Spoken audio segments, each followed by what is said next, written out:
हाम्रो यात्रा सुरु भयो पहाडको डोटीको कहाँ हो शिखर नगरपालिकासम्म। यो चाहिँ अतरिया बस पार्कबाट हाम्रो यात्रा यसरी सुरु हुन्छ।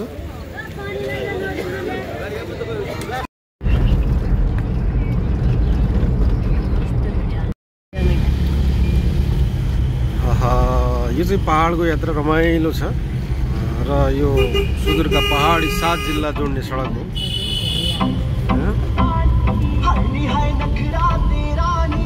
गीत सुन्दै हामी यात्रामा रमाइलो।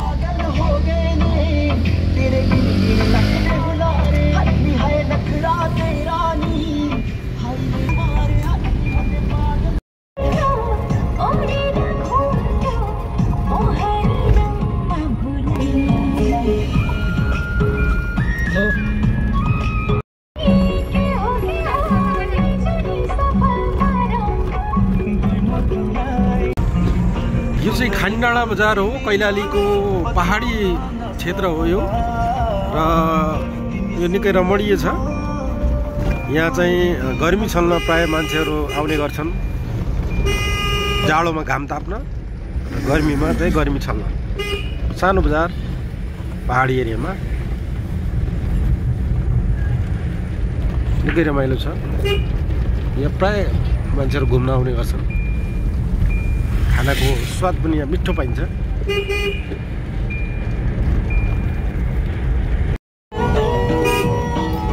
आहा, सहजपुर बजार आयो। सुन्तलाहरू मात्रै पाइन्छ। यहाँ चाहिँ सुन्तलाका लागि पकेट क्षेत्र हो र यहाँ पहाडी उत्पादन गरेको खाद्यान्नहरू, दाल, तरकारी, सुन्तला लगायतका सामग्री पाइन्छन्।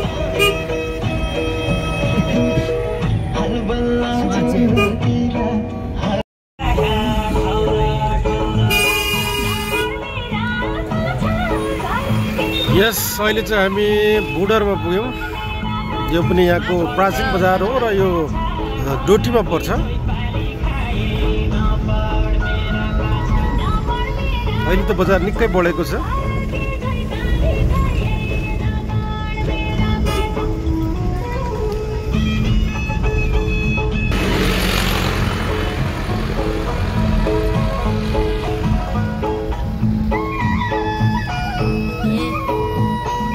अब चाहिँ हामी गैरा पुग्यौँ।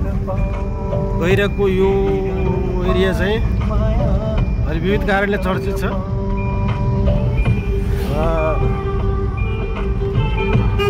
पहाडको यात्रा रमाइलो छ। मौसम एकदम कुल छ। यसरी गाडीहरू ठाउँ ठाउँमा रोकिन्छन् खाना खानका लागि।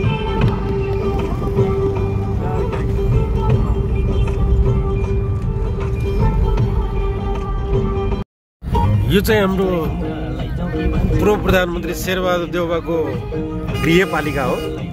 गन्यापधुरा गाउँपालिकाको यो राजमार्ग क्षेत्र हो। अब हामी लगभग डडेलधुरा जिल्ला प्रवेश गरिसकेका छौँ।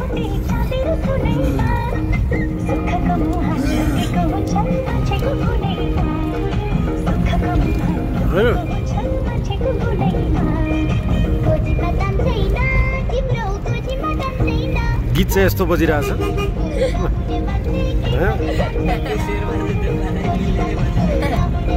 गन्यापधुरा गाउँपालिकाको यो लेक क्षेत्र हो। शेरबहादुर देउवाको आफ्नो अमूल्य समय बिताएको पालिका हो। यस बात काँडा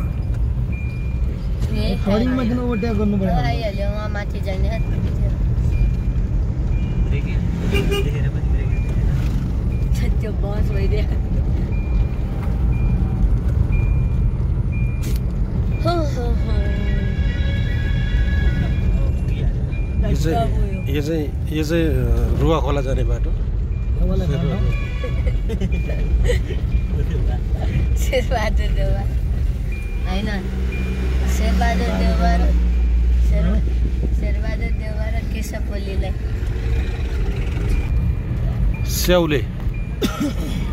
स्याउलेमा चाहिँ ओखर बेसी पाइन्छन्।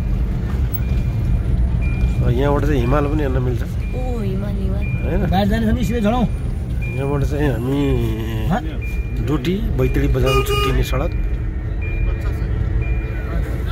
के भन्ला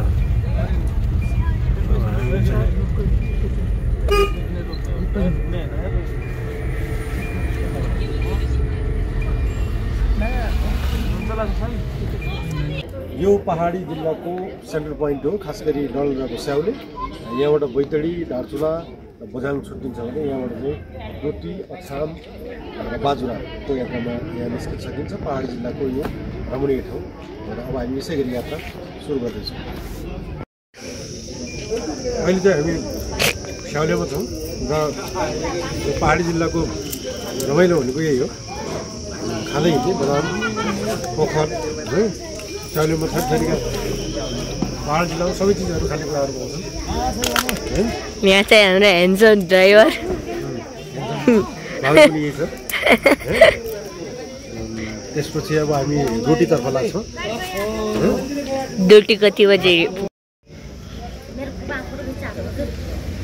नै यो होटल नि, यो खानेकुरा मात्रै हो।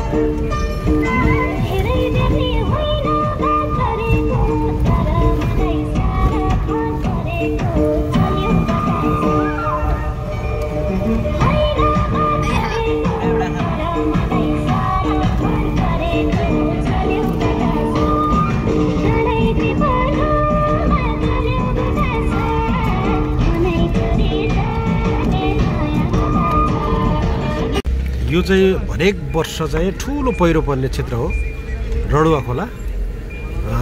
र यो निकै जोखिम पर्छ र हरेक वर्ष चाहिँ यो पहिरो परिरहन्छ।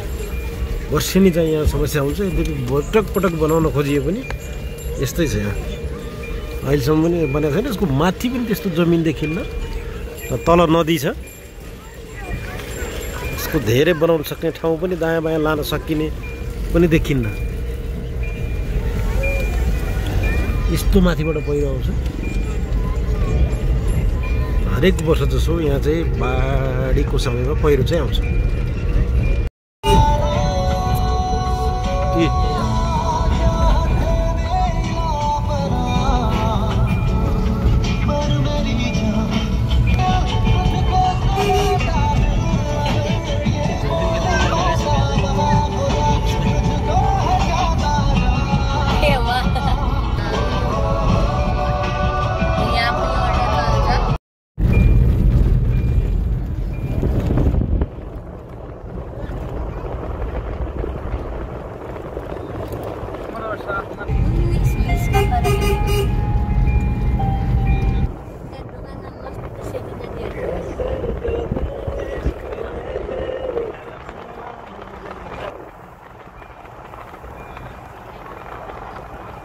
यो चाहिँ शिखर नगरपालिका पाण्डुग्री सैन हो। ठुलो फाँट छ यहाँ। यसले खेतीको लागि एकदम राम्रो जमिन मानिन्छ। अब यो गहुँ छर्ने तयारी। हामी अब हाम्रो डेस्टिनेसनमा लगभग पुग्दैछौँ होइन। शैलेश्वरी मन्दिर जाने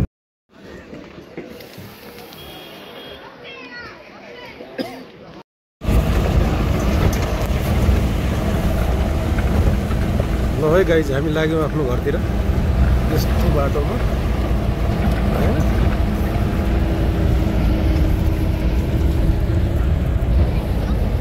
पहाडको यात्रा, कच्ची बाटो।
एकदम झन् मजा आउँछ हो भित्र भन्नलाई राम्रो लाग्छ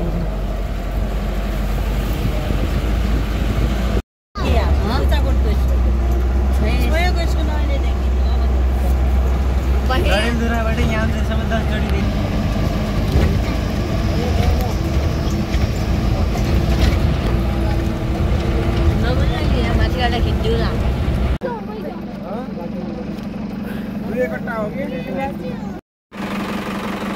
यो चाहिँ पहाडको यात्रा हामी घर जाने तयारीमा छौँ र हाम्रो घर जाने बाटो हो यो यसरी चाहिँ यात्रा गर्नुपर्छ एनिवे रमाइलो नै छ अनुभव भन्नुहोस् कस्तो रह्यो ल रमाइलो हो नि यात्रा होइन पहाडको यात्रा ल यही हो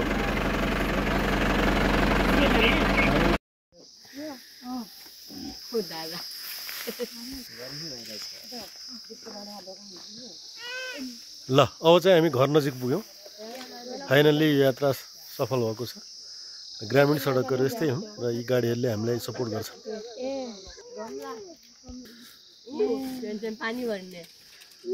र फाइनल्ली म चाहिँ आफ्नो घर पुगेको छु यो चाहिँ जन्मघर हो र बत्तीको सुविधा छ र यो लामो यात्रा आजकल घरैसम्म गाडी पुग्छ जन्मघर सबैका लागि प्रिय हुन्छ र वर्षमा एकचोटि चाहिँ आउने माहौल बनेको छ यो शिखर नगरपालिका 9 ठोया हो र बत्ती पनि बनेको छ साँझको बेला हामी घर पुगेका छौँ र यो यात्रा कम्प्लिट बनेको छ